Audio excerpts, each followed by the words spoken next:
So first, thank you so much for the invitation to give a seminar, to give a talk in your seminar series, which I've enjoyed watching over the previous month.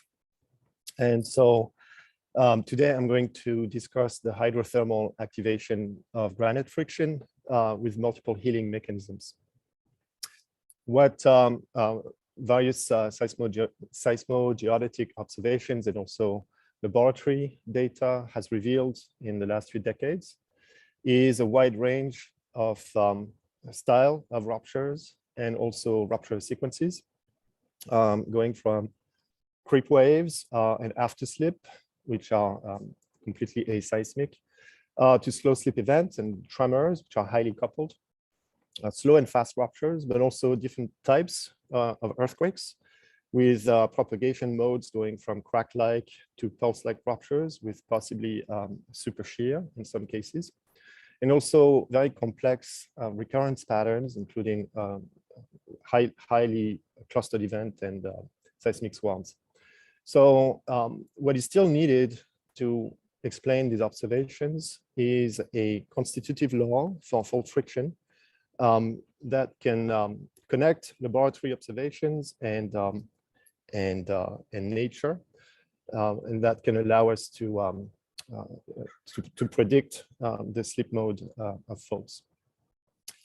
So a productive potential approach for doing this is to map out and identify the different types of rocks and lithology that takes place in the various pressure and temperature conditions of major plate boundary faults.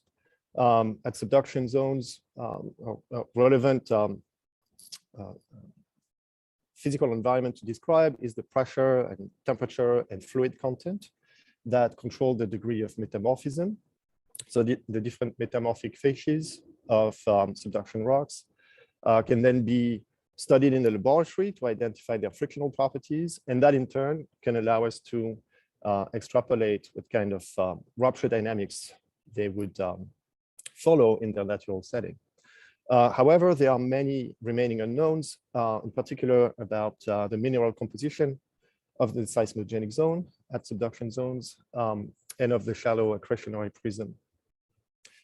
And the mineral content actually controls in large part the frictional behavior of fault gouge, with a tendency of carbonates to make the fault increasingly unstable. So a strategy to understand and predict the seismic cycle is to map out the different frictional response of these different lithologies and minerals under a wide range of physical conditions, including variations of normal stress, but also pore fluid pressure, fluid temperature, and fluid chemistry. The variability of this behavior under different temperatures and hold time, and all of that for different lithologies and textures of this rock, for example, going from intact and brachiated rocks to fault gouge. So some of this work is underway, but we still need a theoretical framework to explain these observations. I'm going to give you a few examples of what has come out from the community in the last few years. And these are examples of different types of rocks in some cases, but also gouge, and also experiments conducted at various temperatures and pore fluid pressures for an assembly of rocks, synthetic or natural, and also single minerals in isolation. And so all of these studies are conducted for a wide range of temperatures that are applicable to different depths and tectonic boundaries, and also varying pore fluid pressure. And what we see almost systematically is that there is a nonlinear, non-monotonic change of the stability of the fault, which can be characterized by either changes from positive velocity dependence at steady state, so A minus B positive to A minus B negative. And in some cases, when the temperature range is wide enough, we see multiple changes of fault stability with at least 2 transitions from velocity strengthening to velocity weakening and vice versa. In addition, this is modulated by the pore fluid pressure, where we have sometimes a change of fault stability from A-B positive to A-B negative that occurs with increasing pore fluid pressure. So clearly, single minerals and also gouge, a mixed gouge, are highly sensitive to the hydrothermal conditions. And so this is the type of observation that I would like to explain. In the last few decades now, there's been some really some significant progress in our understanding of fault dynamics from the laboratory perspective, which has been the realization that temperature not only affects the constitutive properties of rocks in the static sense. That means that in cold or warm conditions, you can have velocity strengthening or velocity weakening. The temperature is also a dynamic variable. In particular, the experiments by Higgs and Chester have shown that a sudden change of temperature induces a frictional response that has a direct effect, followed by an evolutionary effect that resembles what happens for a sudden change of sliding velocity. And in fact, the frictional response for gouge under changes of temperature or changes of velocity are very similar, but with an opposite sign. So that leads to a direct response with temperature increase that is always weakening, but the evolutionary stage can lead to a steady state temperature dependence that is either temperature weakening or temperature strengthening. And that is important to understand because as temperature increases due to shear heating, that can lead to thermal instabilities. And even without that, the temperature change during shear heating can affect the rupture style during the rupture propagation. And some very important results that are shown here for granite gouge by the experiments of Blampede and others show that granite gouge at high temperature is very temperature weakening. That means that increases of temperatures can have a change of the steady state coefficient of friction that is larger than those induced by sudden changes of velocity. So it can be a very important effect. So this is also a type of strong insight into friction that needs to be placed within a physical framework. And now I want to mention something that I will not discuss more, which is the potential strong weakening mechanisms that happen at high slip velocity. And so many laboratory observations are done at so-called intermediate slip speeds, about a micrometer per second or plus or minus factors of 10. But at high slip speed, that are co-seismic slip speed, about a meter per second, a strong weakening mechanism occurs either by thermal pressurization or flash weakening with a drastic reduction of the friction coefficient. And so we can conceptually separate the physics involved in these processes into friction between solids for slow, low, and intermediate slip velocities, and lubrication at high slip speed that involves another set of physical processes, including melting, including creation of silicate gel, grain rolling, all sorts of things that are separate from solid-solid friction. So in this talk, I will concentrate on the slow to intermediate sliding velocity physics. So what I'm going to spend a little bit of time talking about now is a physical model of fault friction that incorporates the thermodynamics of healing in particular. And so I'm going to spend maybe 10 slides or so describing the physical framework and its motivation. The model starts with adhesion theory, which states that only a very small fraction of the nominal area of contact between two rocks is actually in real contact. And in typical conditions, this is about 1 to 3%. And so the real contact between two solids is in fact supported by microasperities at what we call contact junctions. And these are very small, and therefore they support a much larger stress than the macroscopic one. And the real area of contact has been inferred in laboratory experiments with transparent materials, famously by Dietrich and Kilgore, but there are some more recent observations of how that evolves as well. And the key result is that the real area of contact is a function of normal stress. So the more you press, the more these contacts flatten and are in contact with each other. But this is also modulated by time. So these contacts can flatten under various different conditions outside of normal stress. So a simple model to represent this is to explicitly write the real area of contact density. So this is this parameter A here that is non-dimensional. It varies between 0 and 1 because the real area of contact divided by the nominal one. And this area of contact depends on normal stress scaled by the indentation hardness of the material. However, this is modulated by the radius of curvature, the initial radius of curvature of the asperities, and that is this parameter D here. So that is raised to a power 1 over n, which is large. So it is of order 1, and that modulates the area of contact predicted by the normal stress. So that's the core of the model, because the real area of contact will define the yield strength. Then, to understand these observations that the frictional properties evolve with temperature and pore fluid pressure, we need to account for possible multiple healing mechanisms on the fault.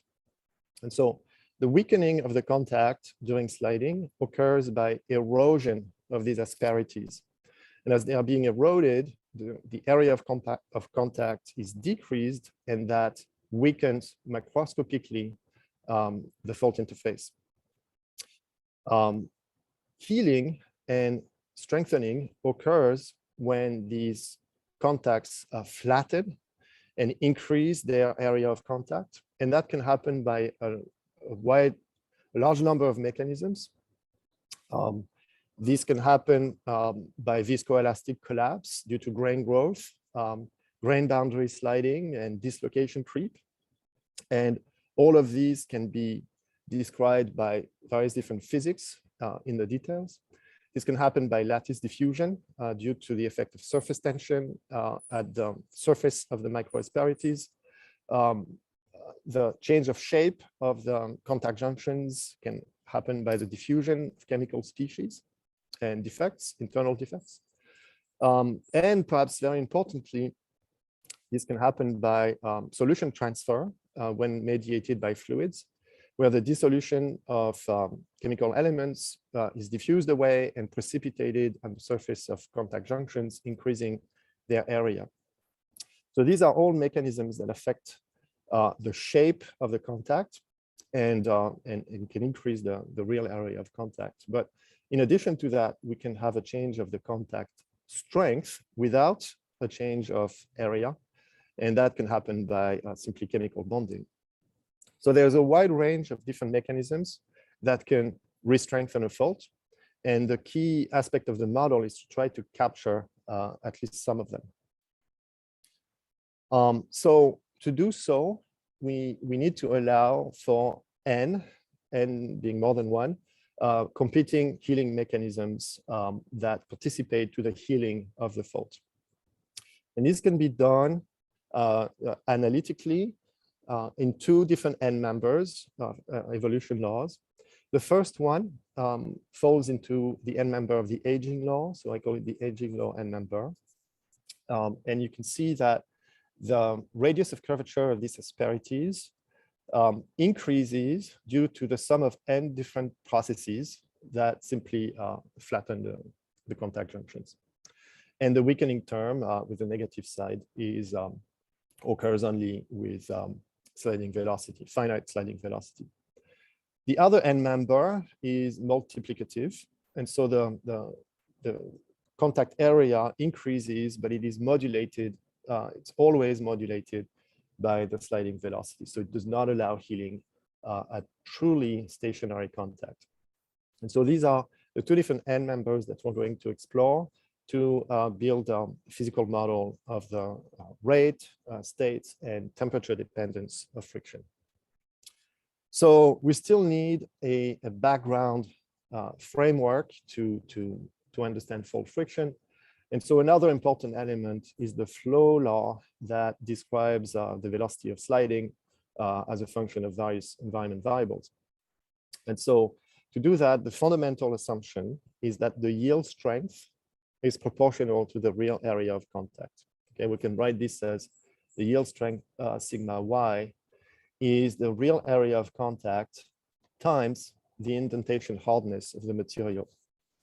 And then we can describe a formulation that predicts the sliding velocity as a function of stress and temperature, whereby if the stress approaches or exceeds the yield surface, the velocity will increase dramatically. So that's this ratio here is raised to a power n, and n is presumably very high, of the order of 60, but can vary between, say, 40 and 200. And this is thermally activated through Arrhenius relationship. So now we had a formulation for the evolution of the real area of contact as a function of normal stress and the radius of curvature of asperities. Combine these, we obtain a closed form formulation for a rate, state, and temperature dependence of sliding on the fault. So you have the shear stress, cohesion, the normal stress and friction, some power exponents, the radius of curvature, sensitivity. So here there's no other state variable. The only state variable is the nominal radius of curvature, microasperities, and temperature as a dynamic variable.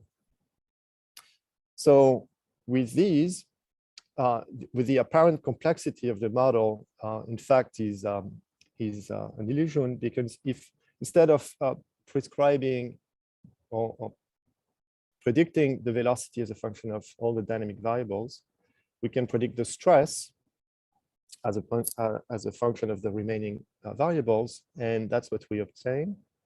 We obtain that the stress is the cohesion plus mu naught sigma multiplied by three different terms that are all raised to the power 1 over n. And n is a large number, and any large number that is raised to a small power converges to 1. So basically, all of these three terms can be approximated by 1. And when you do that, you obtain the Coulomb static failure criterion. So basically, what the model represents is an extension of the Coulomb static failure criterion to incorporate the rate dependence, temperature dependence, and the state dependence. So with this, we obtain a bare bone constitutive framework for the frictional response of faults, because we still have to describe the thermodynamics of the healing mechanisms. But already the model has some appealing characteristics. It is well defined at all sliding velocities. It allows stationary contact. It does not need to be regularized.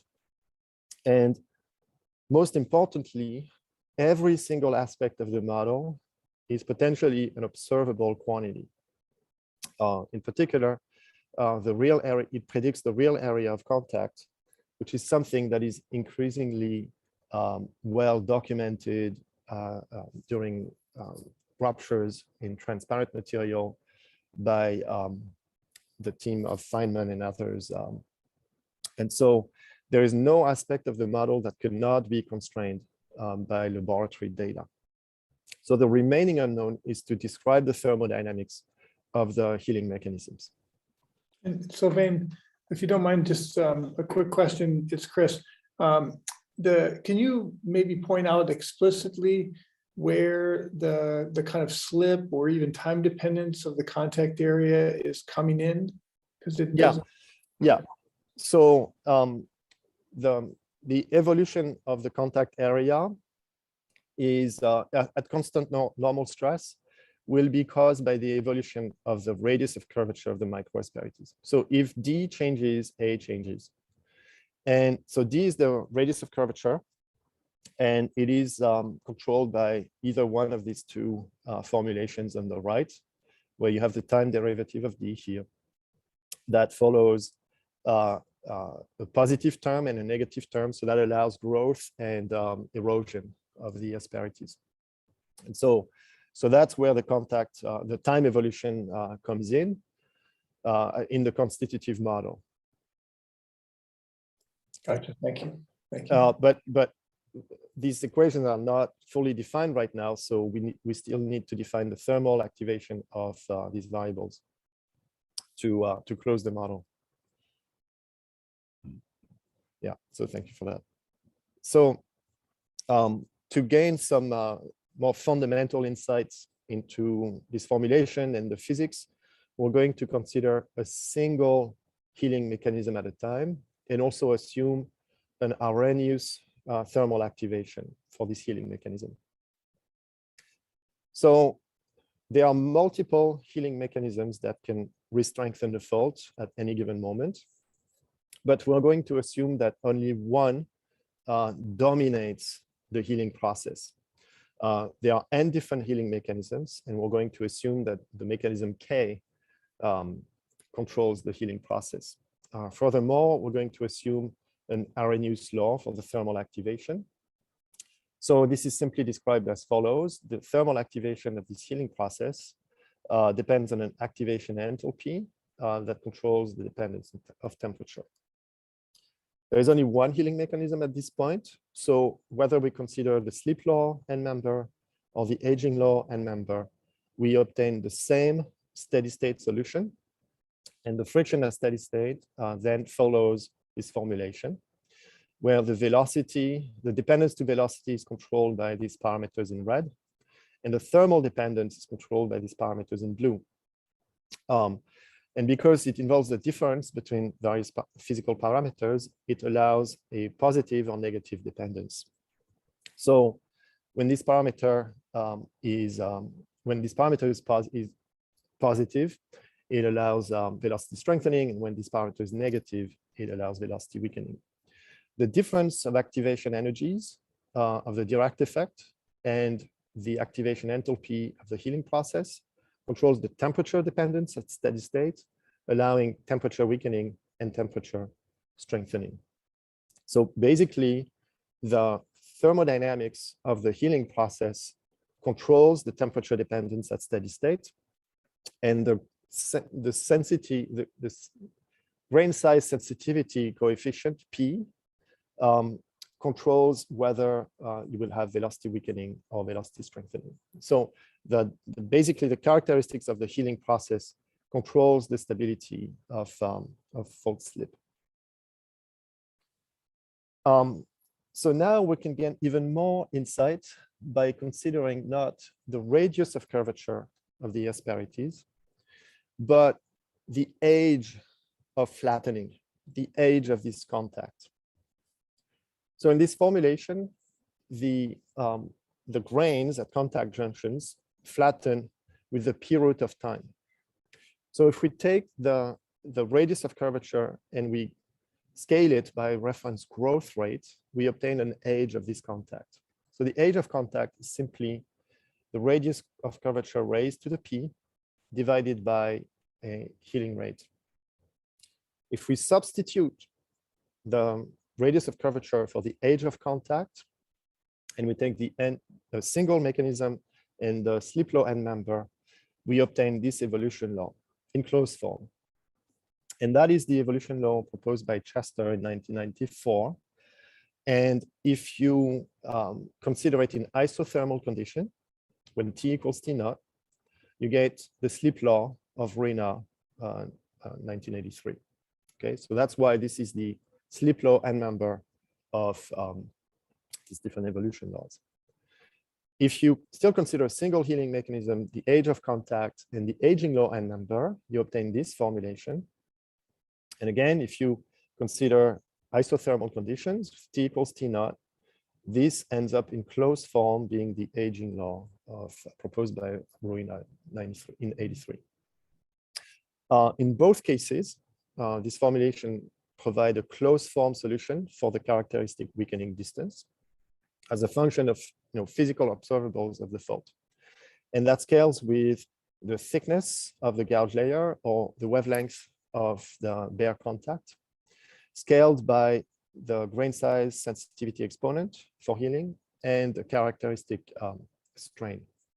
So the model provides, predicts what the physical, what the weakening distance will be as a function of physical properties.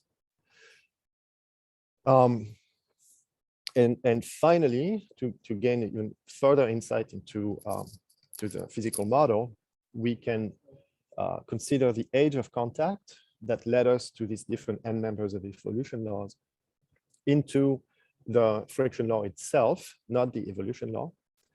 And it simplifies to this formulation in isothermal condition, which is a multiplicative form where the friction depends on the sliding velocity and the age of contact.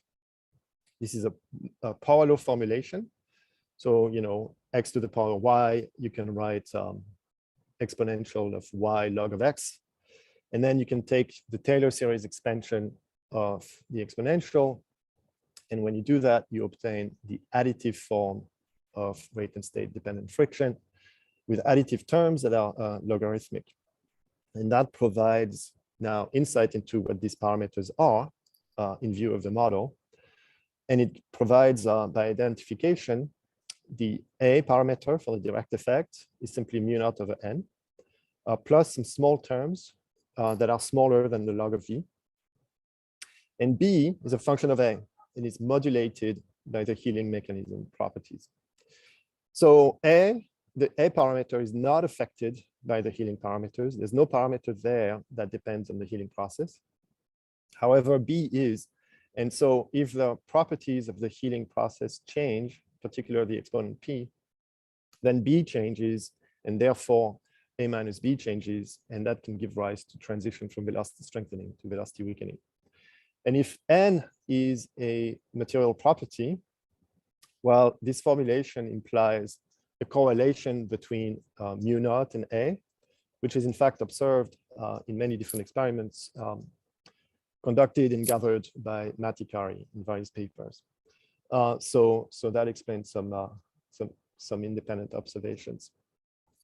So to conclude this short section, if we simplify the constitutive framework to include only one healing mechanism, and that this healing mechanism is thermally activated with an Arrhenius law, we find basically all the different aspects of rate and state friction in isothermal or non-isothermal conditions that have been derived over the years. So basically, there's a compatibility between these two models. So what we're going to do now is to investigate what happens when multiple healing processes take place, potentially at the same time. So again, we're going to stay at the theoretical level, and we're going to only consider two healing mechanisms. And that will allow us to understand what will happen when even more mechanisms happen as well. So we're now considering the aging law and member of an evolution law. And we assume that there are two healing mechanisms that are at play in the system. And that furthermore, these healing mechanisms are thermally activated with an Arrhenius law. Okay, so they have their own activation enthalpy H, and they are widely different. And when we are considering, so at this point, because there are two healing mechanisms, we cannot find a closed form solution for this formulation. So we have to investigate them numerically. So what I do here is I conduct velocity step numerical experiments. And so I infer these properties numerically. And so that's what I show here. This is the temperature and two different curves. One is the frictional parameter A minus B. So this is simply, you know, d log of V, d mu d log of V at steady state, right? So I compute this and I compute this numerically and obtain this curve. And this curve is obtained with two healing mechanisms with increasing activation enthalpies of 10 kilojoule per mole and 55 kilojoule per mole, with grain size sensitivities P of 1.5 and 0.8 that should give you a transition between velocity strengthening and velocity weakening. So that's what we observe. And the transition occurs at about 175 degrees. And this is associated with a transition from temperature weakening to temperature strengthening. Okay, so velocity strengthening is oftentimes associated with temperature weakening, and temperature strengthening is oftentimes associated with velocity weakening. And this is confirmed by stick slip experiments, numerical, that show a transition from a creep at low temperature to stick slip with increasing stress drop at higher temperatures. And so these results can readily explain a wide range of observations for single mineral fault gouge to different rocks that exhibit a single transition from velocity strengthening to velocity weakening from cold to hot conditions.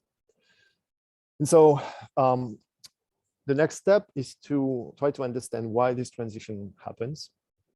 And numerical exploration of this problem has shown that the dominant healing mechanism at any temperature is the one that produces the largest radius of curvature of microasperities at steady state.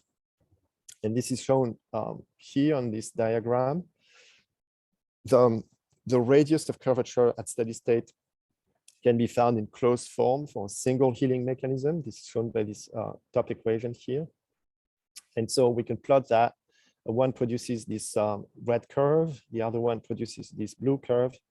And when the two mechanisms are combined, the steady state asperity size, in fact, smoothly transitions from the maximum value of one to the other. And that's interesting because the slope of these asperity sizes is controlled by the activation energy of the healing process, H, and also the grain size sensitivity. And so for a transition to happen, there is a necessary condition that these ratios of these different healing processes need to increase. So H over P of different healing mechanisms need to increase for a transition to happen. And that's important because it allows us to predict ahead of time which dominant mechanism will be active as a function of the thermodynamic properties. So with that theoretical understanding, we can then explore a little more complicated data. Okay, so this. Sylvain, sorry, Sylvain, can I? Yeah. Can I ask you a question? There is somebody else also asking a question. Yeah, go ahead, please. Okay, so when you refer to the competing mechanism here, you assume that there is no scale dependence because they both act at the same scale. And therefore, when you say dominating is in terms of thermal energy, activation energy. Yeah. Which control the strain rate, the strain rate, correct? Only indirectly. The activation energy controls, there are two activation energies. There's one for the direct effect of temperature. And so that directly affects the strain rate, you're right. And there's another series of activation energies for healing, and that controls the real area of contact. And that controls strength, and that eventually controls strain rate as well, but not in a direct sense. Only by way of consequence. So, but therefore, what control what define which is the dominating if there is no scale dependence? The activation energy or activation volume of these processes. Okay, thanks. Yeah. Sorry, Sylvain, I had a question. Here you show that the dominating mechanism is the one that produces the largest D. Is this valid for both the multiplicative law and the additive law, or would you have another behavior in the additive law where you can imagine that the contacts grow as the sum of the different mechanisms? Yeah, so these results are valid whether you use the slip law n number or the aging law n number. The only difference between these formulations is what they imply for the characteristic weakening distance. And then, of course, the slip law n number does not allow healing at stationary contact. So that's a major difference that stays in this formulation.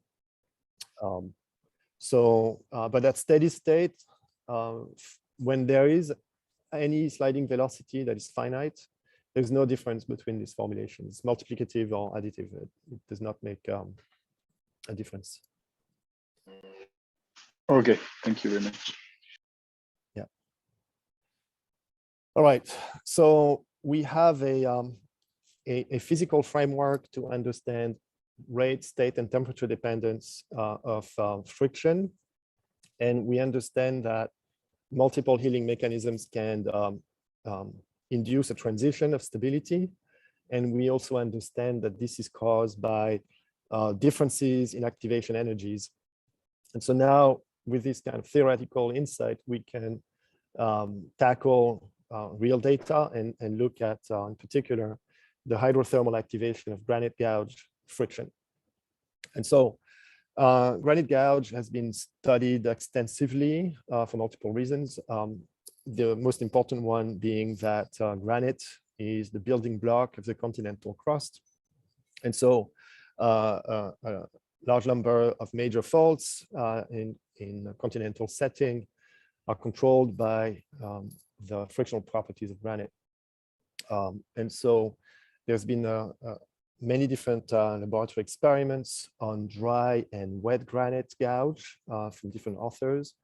And there's a very interesting and insightful a paper by Blancpain and others that describe how the frictional response of granite changes as a function of temperature and pore fluid content.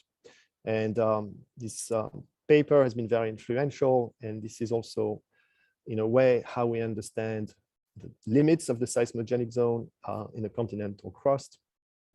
So it's an important kind of data set to understand. So these data are gathered on this plot that showed key frictional characteristics, the friction coefficient itself, characteristic weakening distance, the direct effect parameter A, and the steady state velocity dependence parameter A minus B. And the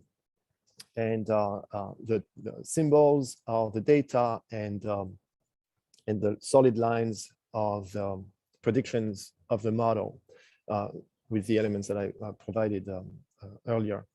And so what you can see that is kind of characteristics of granite gouge is a mild temperature dependence of friction for intermediate temperature, but in wet condition, a very drastic weakening at high temperature that is associated with this temperature weakening effect, but only in wet conditions. The characteristic weakening distance is relatively insensitive to temperature for the whole range considered from room temperature to 900 degrees. But in wet conditions, there is a drastic increase of temperature from room temperature to about 250 degrees. So that's something that is that captures very well the hydrothermal dependence of these properties. The direct effect A is also a very sensitive function of temperature. It increases almost linearly with absolute temperature, and also very drastically sensitive to the water content, with a larger increase in this parameter in wet conditions.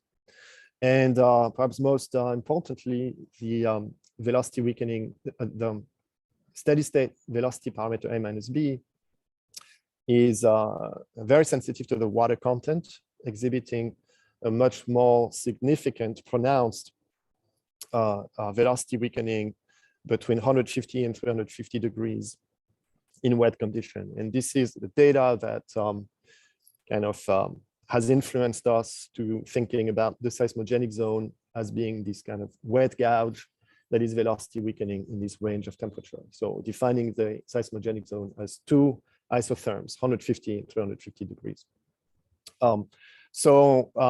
To model this data, we need to consider three different healing mechanisms at least, because there are two transitions between velocity weakening and velocity strengthening.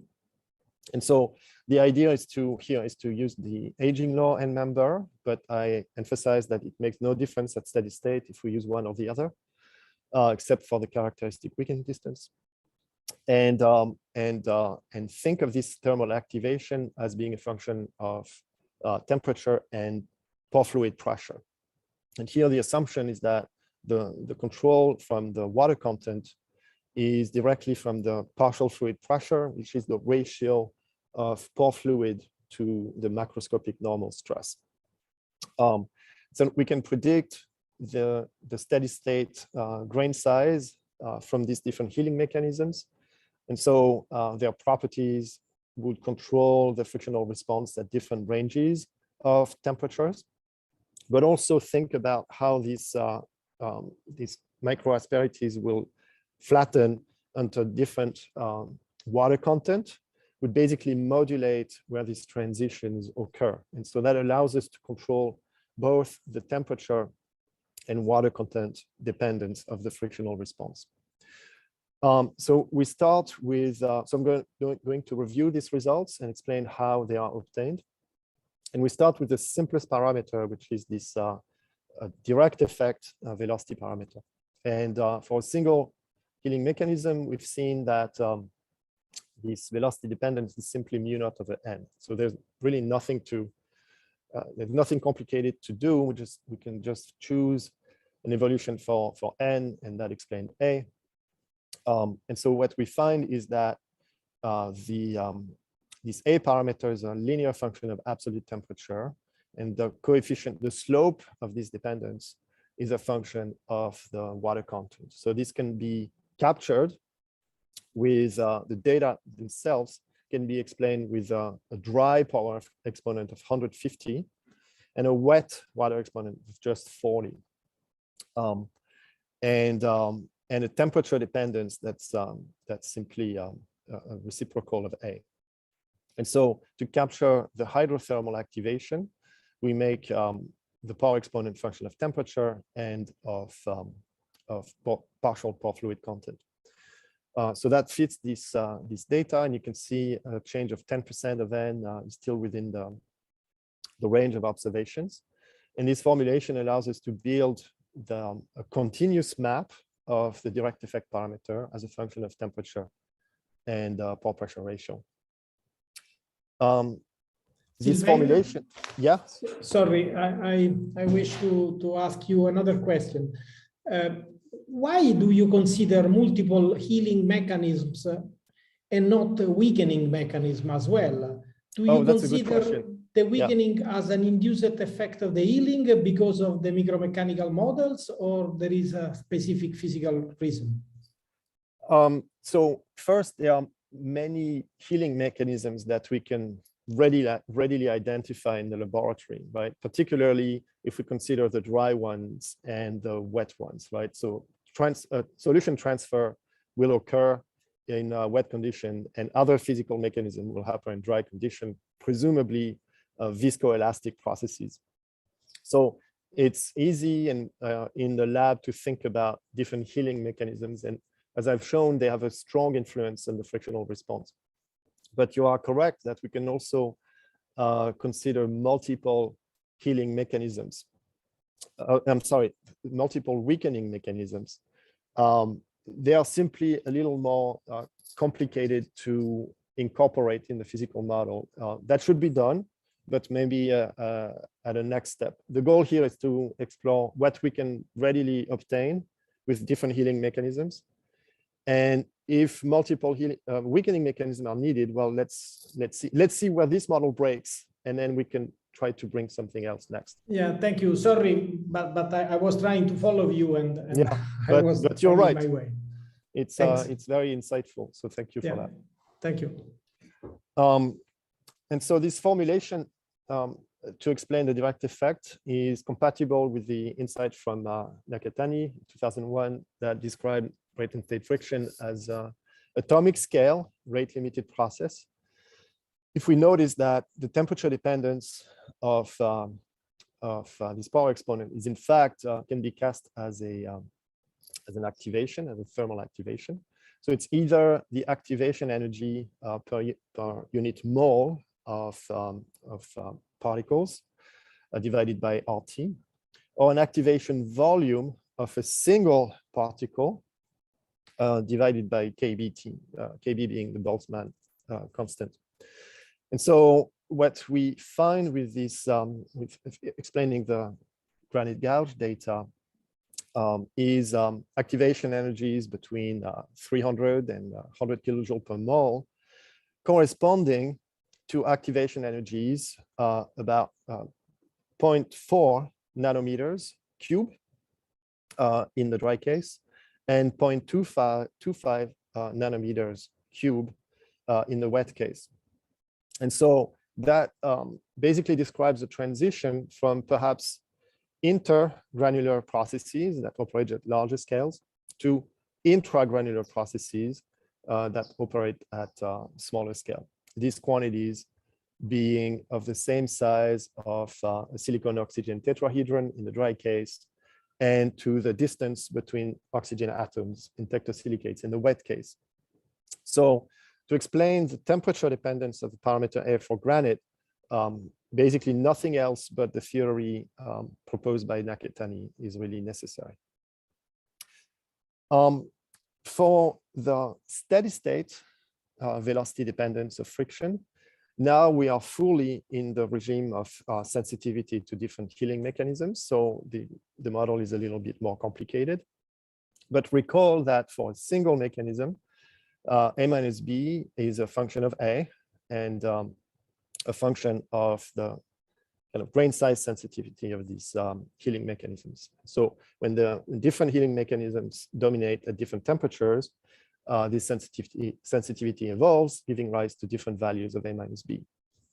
And so we can explain this data in dry and wet conditions by invoking three different healing mechanisms with increasing thermal activation energies of 20, 50, and even several hundreds of kilojoule per mole for the mechanisms 1, 2, and 3.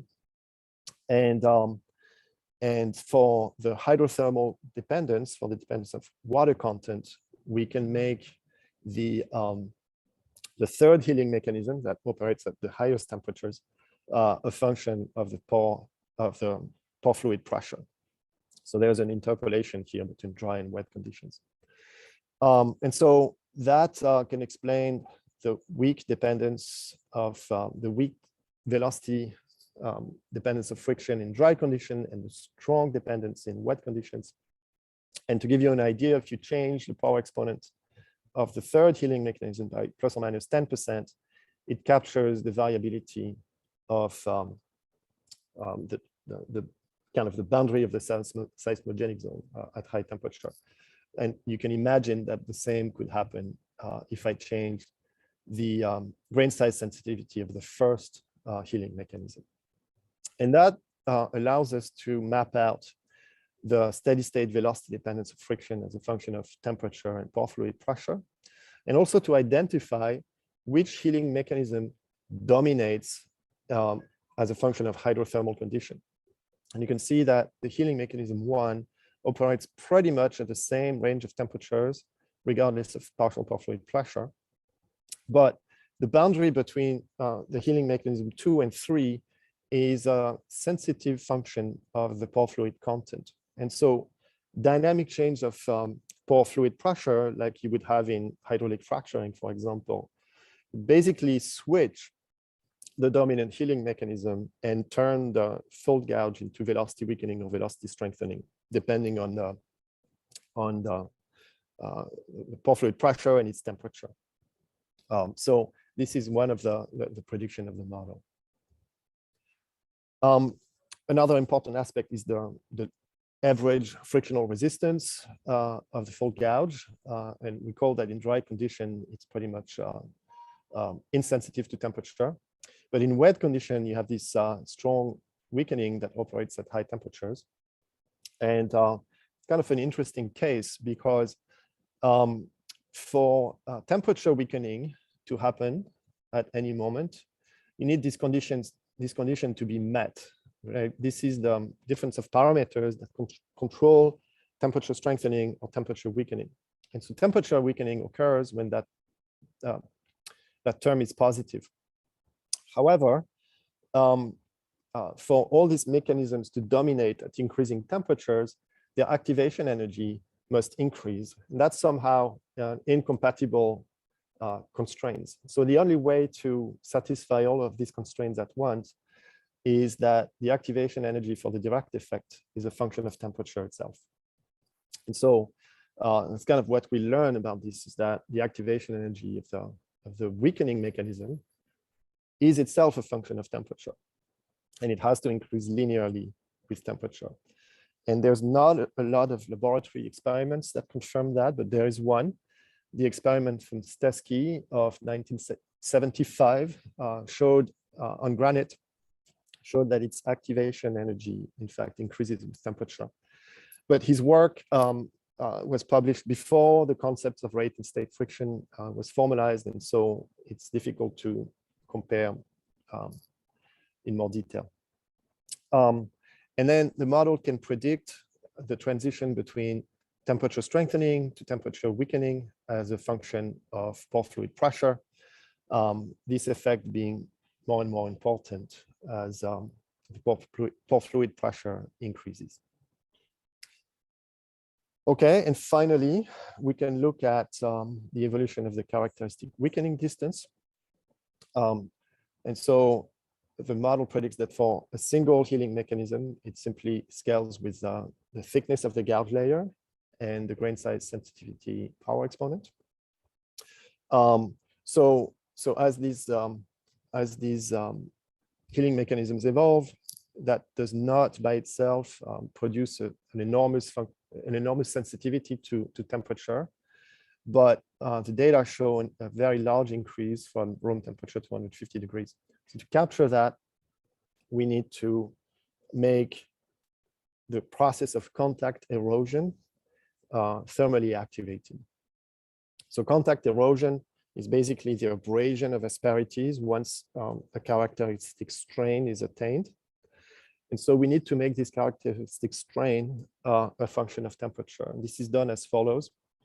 Characteristic strain is 1 over lambda, and it follows a thermal activation. And that allows us to capture this trend.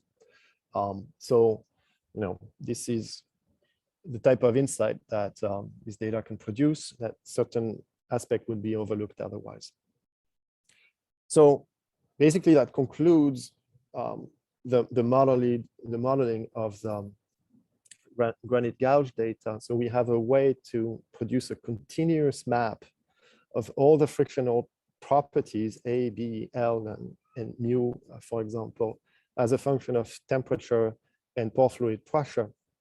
And so that allows us to explore seismic cycles where these parameters evolve dynamically. So this is what I'm going to describe next. I only have 2 slides for this, so we're reaching the end of this talk. And I'm going to show some very simple implications for seismic cycles.